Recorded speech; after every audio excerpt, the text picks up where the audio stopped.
Amir,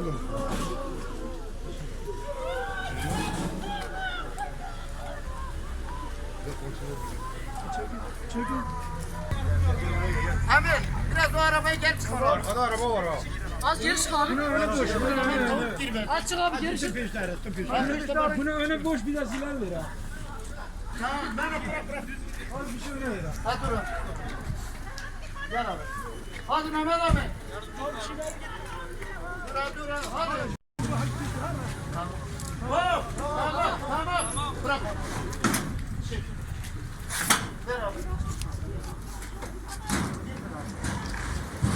Hadi yerine bir yardımcı olur.